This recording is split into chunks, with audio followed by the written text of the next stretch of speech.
Bonjour à tous et bienvenue dans ce nouveau grand JT des territoires. Voici tout de suite les titres de l'actualité. Au sommaire, dans la Marne, les agriculteurs manifestent contre la baisse des subventions et la hausse des coûts de production. Des actions fortes ont secoué Châlons en Champagne avec des gestes symboliques devant la préfecture. Plus d'informations dans ce journal avec Puissance TV. Nous irons également en Gironde où un exosquelette innovant est testé pour aider les agents municipaux et réduire les risques d'accident. Une démonstration a eu lieu ce week-end. Notre partenaire TV7 était sur place pour y assister. Et puis en pleine campagne d'Octobre Rose, un tatouage révolutionnaire redonne confiance et espoir aux femmes touchées par le cancer. Notre partenaire Télé Grenoble a rencontré une experte capable de reproduire l'aréole mammaire avec, vous verrez, un réalisme saisissant. Et puis enfin dans ce journal, c'est un jeune Quimpérois de 14 ans qui représentera la France au concours de l'Eurovision Junior cette année. Vous découvrirez son portrait ainsi que son talent dans un reportage de notre partenaire TBO en Bretagne. Je vous en parlais dans les titres. Dans la Marne, les agriculteurs ont de nouveau investi les rues de Châlons en Champagne. Leur objectif, dénoncer la baisse des subventions et l'augmentation des coûts de production, notamment liés à l'énergie. Un mouvement fort marqué par des actions symboliques comme le versement de terre devant la préfecture. Notre partenaire Puissance TV était sur place. Regardez. Le soleil n'est pas encore levé, mais sa colère à lui est bien réveillée. Cette journée, il la consacre à une nouvelle mobilisation, direction Châlons en Champagne. Comme beaucoup de ses collègues, Stéphane accuse le coup. Depuis des années, tout augmente, le carburant, les coûts de production et la suppression progressive des avantages fiscaux sur le gasoil non routier pèse lourdement sur son budget.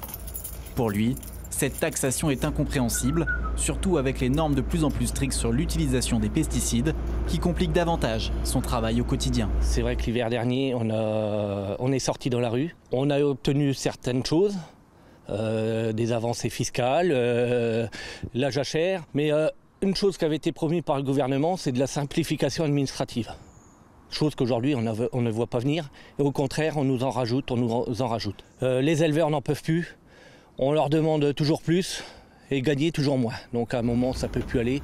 Il est 8 h, c'est l'heure de partir pour Stéphane. On part direction Mont-Célongeois, retrouver les collègues. Et après, on part en convoi direction la préfecture Châlons en Champagne.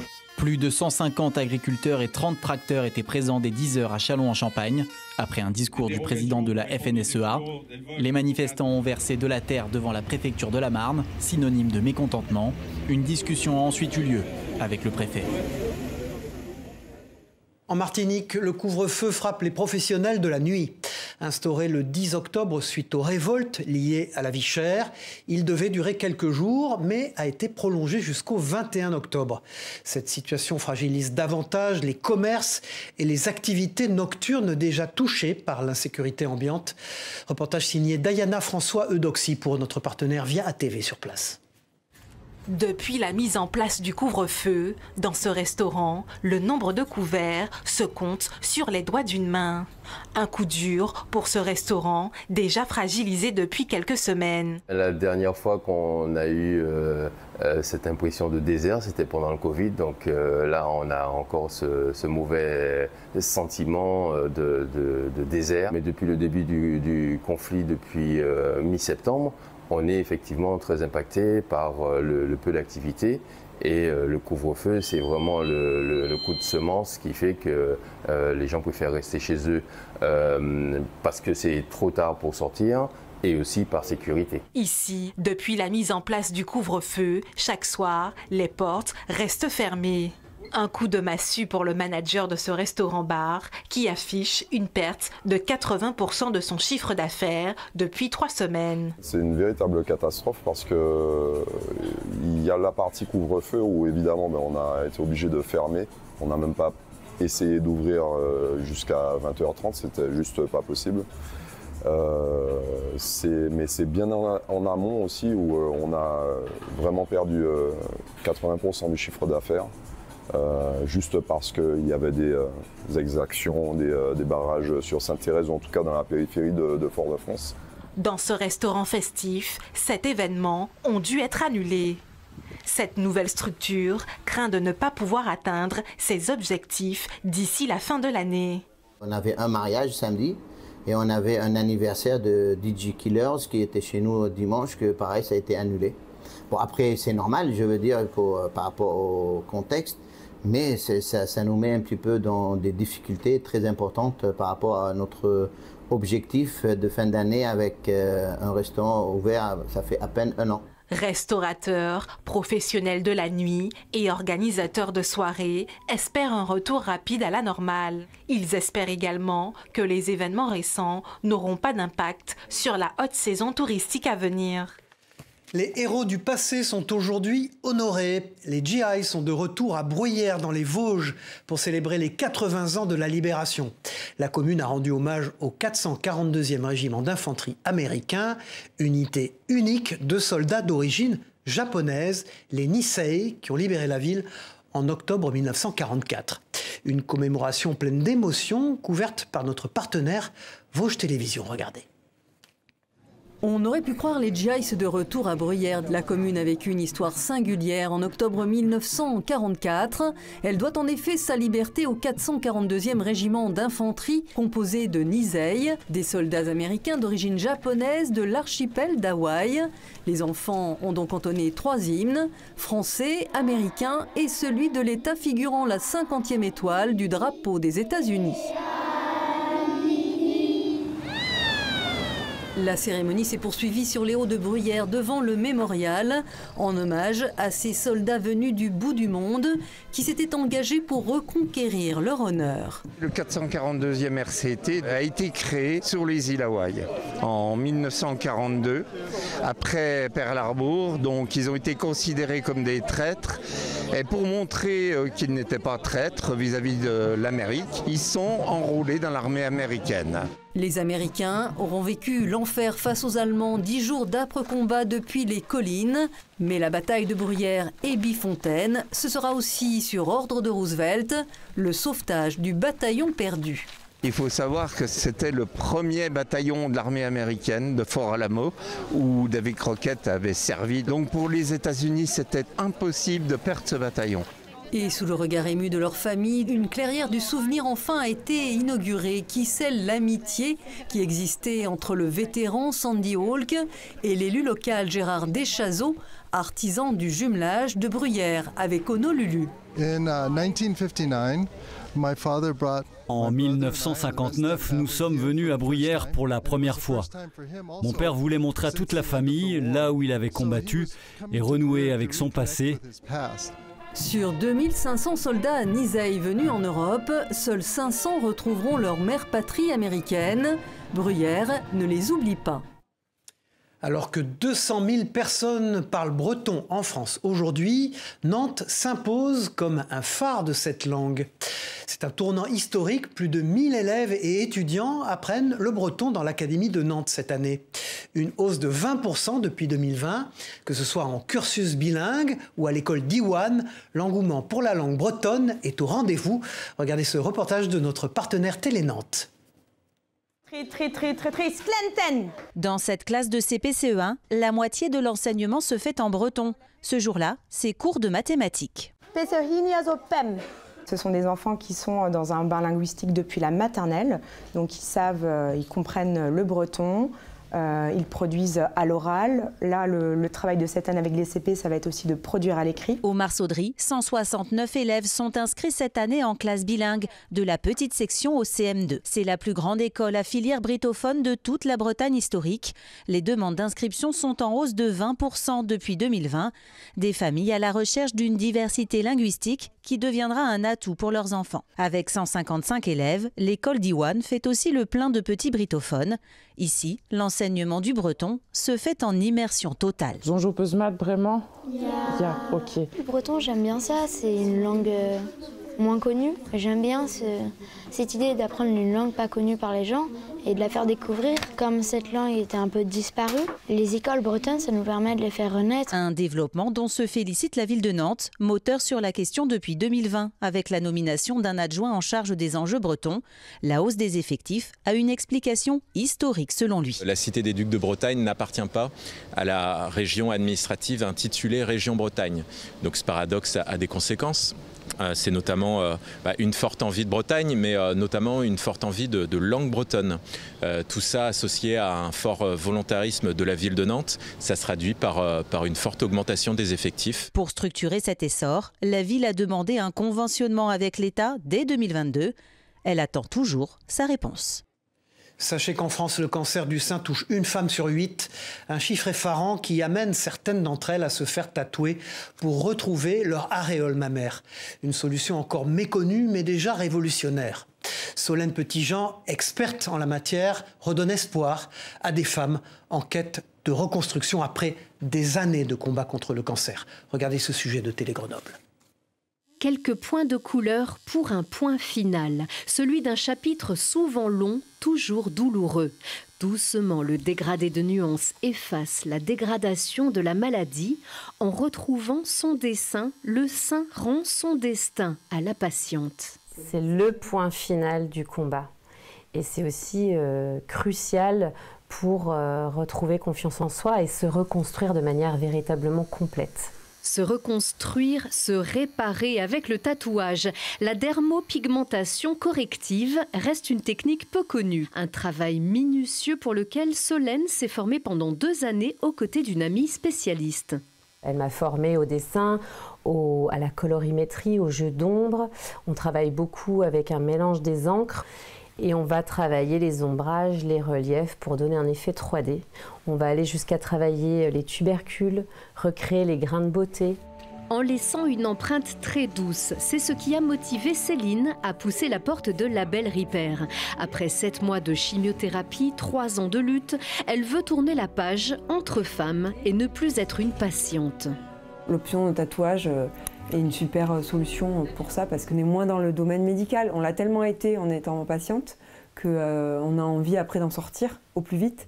D'autres solutions comme ces prothèses adhésives créées sur mesure sont proposées par Solène. Quand la personne découvre sa nouvelle aréole mammaire dans le miroir, là il y a vraiment quelque chose de fort, il y a souvent des larmes. C'est en grosse partie pour ça que j'ai choisi de m'orienter vers ce métier-là. Solène s'engage au point de mobiliser des partenaires pour prendre en charge le tatouage réparateur, pour prendre la dernière charge des femmes avant de tracer leur nouvelle route. Nous partons pour la Nouvelle-Aquitaine, à Pessac en Gironde, où les nouvelles technologies entrent en action pour soutenir les agents municipaux.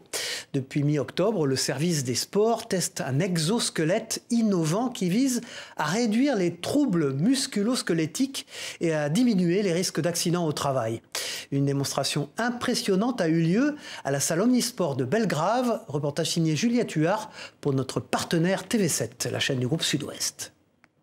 Ce matin-là, Jean, employé de la commune de Pessac, est équipé d'un drôle d'appareil.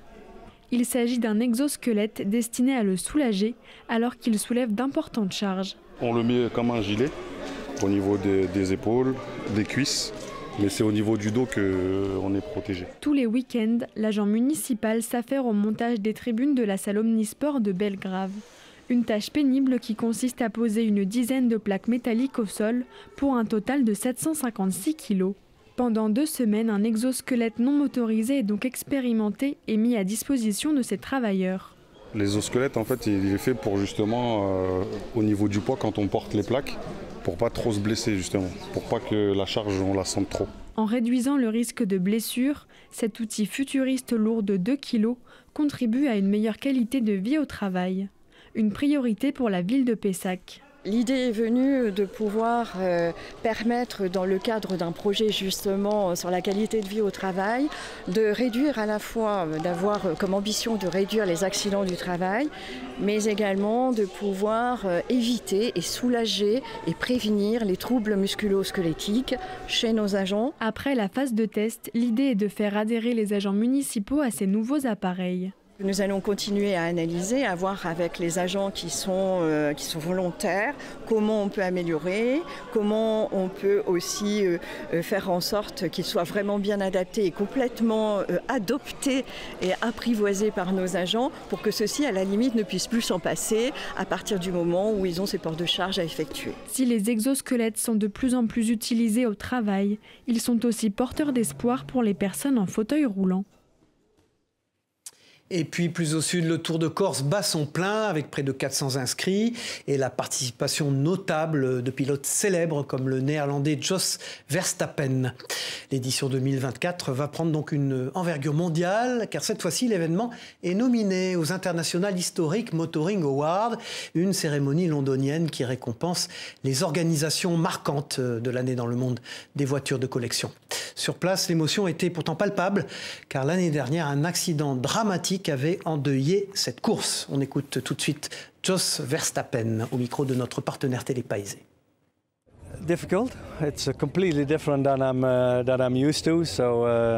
C'est difficile, c'est complètement différent de ce dont j'ai l'habitude. Je ne suis pas habitué à ce genre de virage serré. En Belgique, nous avons beaucoup de lignes droites, plus longues et quelques virages. Mais ici, c'est un virage après un autre. Tu dois trouver un rythme et après, je pense qu'il faut comprendre les routes et comment conduire dessus. Vous l'avez vu dans les titres, le talent n'a pas d'âge. À 14 ans, Titouan Herveau représentera la France à l'Eurovision Junior le 16 novembre prochain. Il a présenté sa chanson « Comme ci, comme ça » dans sa ville natale de Quimper, devant un public enflammé composé de ses camarades et de ses amis. Retour sur cette prestation avec Enora Lenôtre pour notre partenaire TBO en Bretagne.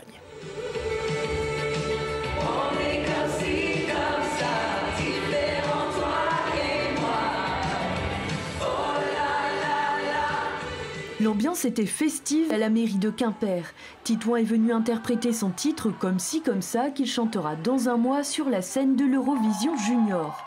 Dans le public, fans, amis et familles sont venus le soutenir. C'est pas toujours qu'on voit que nos potes ils passent à la télé, il a fait The Voice. Moi aussi, je voudrais être chanteuse, du coup, ça m'a un peu inspirée. Il a toujours chanté, toujours été dans la musique. Un peu tout le monde dans la famille. On a gardé cette part de musique. Lui, il a encore plus travaillé, ça l'a amené où est-ce qu'il est aujourd'hui, c'est super pour lui. Titouan, 14 ans, inscrit au lycée Sainte-Thérèse de Quimper, a déjà participé aux émissions The Voice Kids en 2022 et à Dream Team en début d'année. Il se prépare maintenant à monter sur la scène de l'Eurovision Junior, une émission suivie en moyenne par 33 millions de téléspectateurs. Mais le jeune chanteur garde la tête sur les épaules. Je pense que ça va être vraiment une expérience super, j'ai pas vraiment de stress pour l'instant. À Quimper, on est quand même assez soudés, les Quimpérois, donc c'est ça qui est super. Ils me soutiennent beaucoup dans toutes mes émissions, que ce soit pour The Voice, pour Dream Team. Je trouvais vraiment très beau de leur part de venir pour m'encourager. J'étais très très content. L'Eurovision Junior a lieu le 16 novembre prochain à Madrid. Titouan passera en 6e position du concours. Il défendra la France face à 16 autres candidats. Et puis le talent français s'exporte aussi chez nos voisins britanniques. La Ligérienne Andrea Rusli se prépare pour un concours très spécial, l'International Cake Design à Birmingham, le 1er novembre prochain. Après 8 mois de travail acharné, cette pâtissière talentueuse présentera des créations en pâte à sucre élaborées avec soin devant un jury très exigeant. Une aventure prometteuse pour cette passionnée de pâtisserie que notre partenaire TL7 dans la Loire a rencontrée. Regardez. Alors c'est un peu comme de la pâte à modeler, donc on a l'impression d'avoir 3 ans. Il y a certes un petit côté régressif, mais ne vous y trompez pas, l'activité d'Andrea est bien plus difficile qu'il n'y paraît. En quelques années, cette Pont-Rambertoise a su se faire une place dans le monde de la pâtisserie et surtout dans la décoration en pâte à sucre. Et dans quelques jours, elle va soumettre ses créations à un jury d'experts. Elle se présente au concours international de Cake Design en Angleterre où tout se joue sur le visuel. Le concept, c'est que de la déco, il faut qu'elle soit entièrement comestible. Tout doit être réalisé par nos mains. Voilà, on n'a pas le droit de se faire aider, on n'a pas le droit d'utiliser des choses non comestibles. On peut mettre des lumières, on peut mettre des choses un peu électroniques, mais tout doit être trempé soit dans du sucre, soit dans du glucose. Andrea concourt dans 2 catégories, le gâteau de mariage à 3 étages et le thème fantastique. Impossible de nous dévoiler ses idées qui doivent rester secrètes jusqu'au concours, mais la pâtissière planche depuis plus de 8 mois sur le projet. La fabrication de la pièce en elle-même, c'est pas le plus long. Le plus long, c'est vraiment de faire les étapes, de rechercher, parce que j'ai dû créer des polis, j'ai dû dessiner, avec des fournisseurs, on a fait des croquis, des schémas, on a regardé la structure, comment elle pourrait le mieux s'imbriquer dans ce que moi j'avais envie de faire et comment réaliser au mieux, parce qu'après il y a le transport. On a réfléchi, j'ai fait des prototypes, on a testé, on a échoué, on a recommencé, et voilà, pour arriver au résultat qu'on voulait. Avec ce concours, Andrea Rusli sort un peu de ses habitudes de personnage enfantin. Elle compte bien rendre des créations spectaculaires. Il lui reste encore quelques jours de préparation avant de prendre la route avec ses créations direction Birmingham et peut-être remporter un prix. On dit souvent que cuisiner, c'est s'amuser. Dans le cadre de la semaine du goût, les élèves de l'école d'Hydro à Troyes ont eu la chance de cuisiner des pizzas aux côtés d'un très grand professionnel. Le temps d'une matinée, une pizzeria a ouvert ses portes à 23 enfants de la grande section de maternelle, leur offrant une immersion dans toutes les étapes de la préparation de la pâte à la cuisson finale. Notre partenaire Canal 32 était sur place. Ces enfants de maternelle ont créé leur propre toque de chef avant de préparer leur pizza. Avec l'huile d'olive, avec de la farine. Tout au long de la matinée, la gérante de la pizzeria Giuseppino les a accompagnés à chaque étape. Là, on va étaler les pizzas, mettre la sauce tomate et le fromage. Ça me faisait plaisir de faire ça et j'ai trouvé ça intéressant pour les enfants de découvrir la façon de fabriquer la pâte, le souvenir que ça leur laisse et leur faire découvrir une pizza avec un légume de saison. Ça rentre complètement dans les apprentissages de la maternelle et puis on apprend en faisant. Et le fait d'explorer la transformation de la matière, se questionner qu'est-ce qui se passe, comment on peut passer de la farine à une pizza, en fait, c'est se questionner, c'est les rendre curieux. Cette collaboration est une première pour l'école d'Hydro. Organisée dans le cadre de la Semaine du goût, cette activité culinaire permet également d'aborder différentes notions scolaires à travers la pratique. Tu prends la cuillère. Découverte des ingrédients, enrichissement du vocabulaire, ces 23 enfants de maternelle ont participé à toutes les étapes jusqu'à la mise au four des 8 pizzas. On en fait plus de 200 le week-end. 200. On va un petit peu plus vite. Ce qui m'intéressait aussi, c'est leur montrer un métier. Parce que même s'ils sont petits, c'est semer des petites graines tout petits, en leur disant voilà les métiers qui existent. C'est des métiers en plus dans lesquels on sait qu'on a des besoins en fait de recrutement. Donc c'est leur montrer un métier qu'ils ne connaissent pas forcément. Après avoir savouré leur création, de retour à l'école dans l'après-midi, ils ont pu découvrir 3 nouvelles recettes à base de pommes. De la courge, oui, de la mozzarella, oui. Cette semaine, c'était Hervé Morin, l'invité de Face au territoire sur TV5 Monde, partenariat avec la presse quotidienne régionale. L'ancien ministre français de la Défense en a profité pour répondre aux questions de nos partenaires. Écoutez-le. Hervé Morin, vous avez toujours été un partenaire des Républicains. Or, le parti doit se trouver un nouveau président après le départ d'Éric Ciotti. Est-ce que David Lisnard, le maire de Cannes, avec qui vous partagez beaucoup d'idées, a le bon profil pour présider les Républicains? Et est-ce qu'il serait en capacité de refonder la droite? Alors, un Niçois, enfin dans la région de Nice, il est maire de Cannes, et contre un Normand, parce que vous avez Édouard Philippe chez vous aussi, qui est candidat. Oui, écoutez, au bout du compte, il n'en faudra qu'un. Hein. S'il y en a deux, on ne sera pas au second tour. Hein. Voilà. C'est déjà ça. Votre cœur penche pour lequel? Sans aucun doute, David Lisnard. Oui. Tout le monde le sait, je travaille avec lui, on fait un gros travail de fond. Et je dis à Nice Matin, n'hésitez pas à faire de grandes pages sur le meilleur maire. Il m'entend, hein ah oui, il m'entend.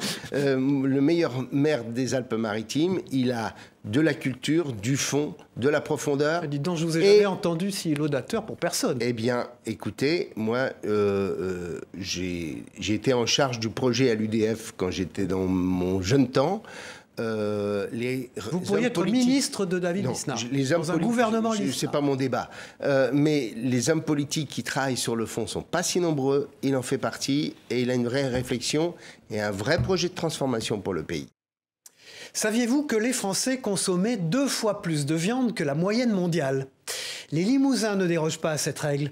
À Limoges, la rue de la Boucherie, symbole du commerce local, a été sauvée de la destruction en 1973 grâce à la création de la Frérie des Petits Ventres. Notre partenaire 7 à Limoges s'est rendu sur place à l'occasion de cette célèbre fête annuelle qui célèbre les bons produits et la gastronomie régionale.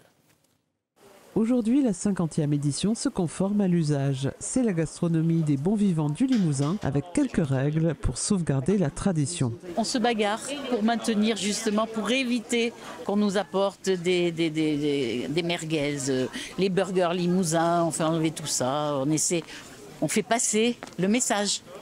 La sincérité de chacun qui fait fabriquer à des petits artisans. C'est d'une fraîcheur exceptionnelle. Dans cette rue, ne se vendront que des produits limousins, de charcuterie, de triperie et de pâtisserie. Ça, c'est fait par mon mari. Ça, c'est fait par mon mari aussi. Écoutez, c'est un moment très convivial entre amis. Vraiment, on l'anticipe, on pose notre jour et on sait qu'on passe toujours une bonne journée. Qu'est-ce que vous mangez de bon? Un galetou avec des rillettes, de limousin. Les petits ventes, c'est tout ce qui a trait à la bonne marchandise, au bon repas, à la bonne bouffe. Il y a rencontrer des amis, il y a faire une découverte pour ceux qui ne connaissent pas le patrimoine limougeaud pour transmettre de génération en génération. Bravo! Voilà, c'est la fin de cette édition. Merci de l'avoir suivi. On se retrouve très vite pour un nouveau Grand JT des Territoires. Au revoir à tous.